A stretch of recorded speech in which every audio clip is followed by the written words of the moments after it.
ஆட்சிக்கு வந்தா மது பிரச்சனை தீர்ப்பன்னு சொன்னாங்க. இன்னைக்கு அரசாங்கமே மதுவால தான் இயங்குது. சாராய விற்பனையில் காட்டும் அக்கறையை கள்ளச்சாராயத்தை தடுப்பதில் காட்டாததால் தமிழகத்தில் தினந்தோறும் மரண ஓலம் ஒலிக்கிறது.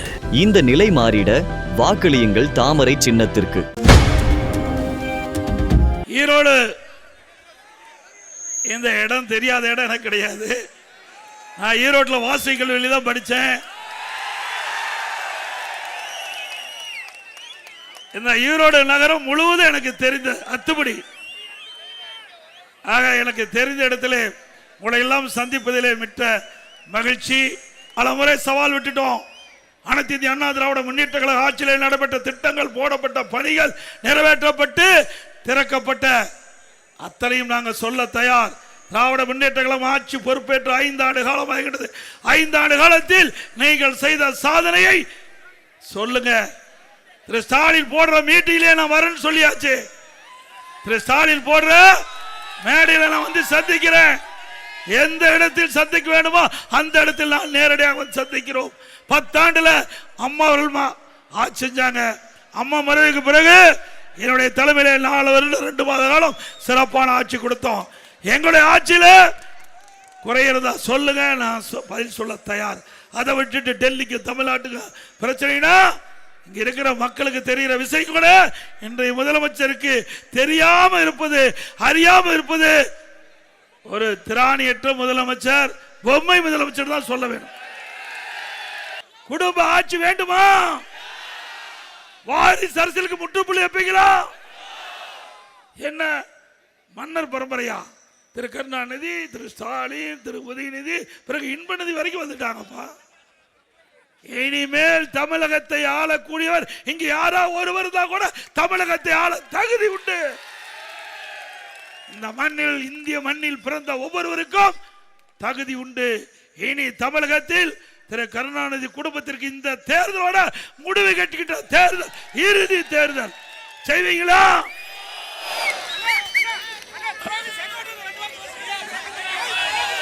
தம்பி, செல்லாத காசு என்ன பிரயோஜனம்? செல்லாத பணத்துக்கு வேல்யூ இல்லை.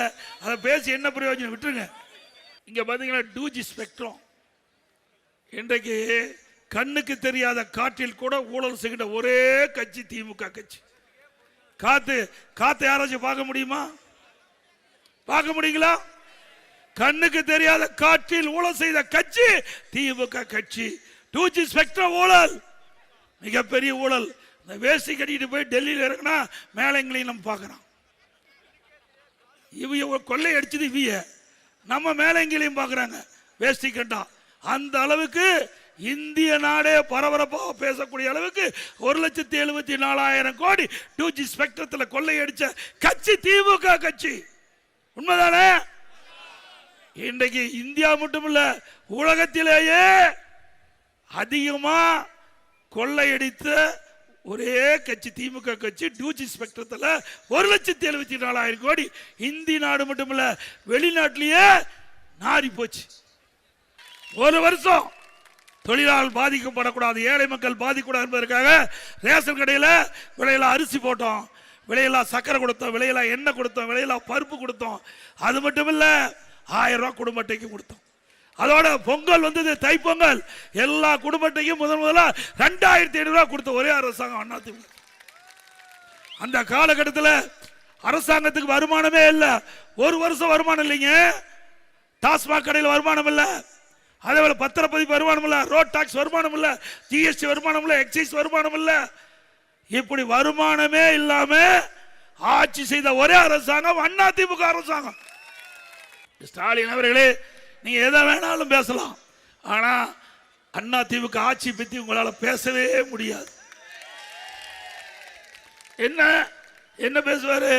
எடப்பாடி பழனிசாமி பறந்துகிட்டு போனாரு, எடப்பாடி பழனிசாமி ஊர்ந்துகிட்டு போனாரு. இதையா நாட்டு மக்கள் கேட்கிறாங்க? நாட்டு மக்களுக்கு என்ன தேவை அதை செய்தோம், அதை செய்து கொடுத்தோம். திரு ஸ்டாலின் மாதிரி வெளிநாட்டுக்கு தொழில் முதலீட்டு ஈக்க போன்னு போய் சைக்கிள் ஓட்டிட்டு இருக்கார். நாட்டில் எத்தனையோ முதலமைச்சர் வெளிநாட்டுக்கு போனாங்க, நானும் வெளிநாட்டுக்கு போனேன். அப்போ கிடைக்கின்ற நேரத்தை பயன்படுத்தி மக்களுக்கு என்ன தேவை அந்த வெளிநாட்டில் இருக்கின்ற செய்திகளை சேகரித்து நம்முடைய தமிழ்நாட்டுக்கு கொண்டு வந்து அந்த திட்டத்தை நிறைவேற்றுகின்ற பணியை நாங்கள் செஞ்சோம். ஆனா தமிழ்நாடு முதலமைச்சர் தொழில் முதலீட்டை ஈர்ப்பதாக சொல்லி அரசாங்க பணத்தில் வெளிநாடு போய் சைக்கிள் ஓட்டிட்டு இருக்கார். இதை பார்க்கறதுக்காக மக்கள் இருக்கிறாங்க. இதற்காக உங்களை முதலமைச்சர் தேர்ந்தெடுத்தாங்க. பிறகு வீட்டுக்கு வந்தா பலு தூக்கிட்டு இருக்கார். நீ நல்ல பலசாலி தான், யாரும் இல்லைன்னு சொல்லல. ஸ்டாலினா அவருடைய மகன் உதயநிதி சொல்றாரு மோடி மோசமானவருங்கிறாரு. ஆனா அவை தாத்தா சொல்றாரு மோடி நல்லவர். யார் சொல்றது? திரு கருணாநிதி குஜராத்தை சிறப்பாக மேம்படுத்தியுள்ளார். நரேந்திர மோடி மிகவும் நல்லவர். கருணாநிதி பரபரப்பு பேட்டி. அப்பவே சர்டிபிகேட் கொடுத்துட்டாரு. உங்க தாத்தாவே சர்டிபிகேட் கொடுத்துட்டாரு. யாரு? திரு மோடி நல்லவர்னு கொடுத்துட்டாரு. உங்க அப்பாவும் ஸ்டாலினும் மகன் உதயநிதியும் இன்னைக்கு மறுக்கிறாங்க. ஆக எப்பொழுது பார்த்தாலும் ஸ்டாலின் சொல்லுவாரு நான் யார் தெரியுமா? முத்துவேல் கருணாநிதி மகன். எப்பா உங்க அப்பா தாப்பா சொன்னாரு, நாங்களா சொன்னோம். மோடி நல்லவரு நீங்க அப்பா தானே சொன்னாரு. எப்ப பார்த்தாலும் எங்க அப்பாவுடைய வழியில் நடக்கிறீங்களா? உங்க அப்பா வழியில நடக்க வேண்டியதானே. மோடி நல்லவன் சொல்லிட்டாருல, அப்புறம் ஏன் நீ மறுக்கிற? ஸ்டாலின் அவர்களே பார்த்து பேசுங்க.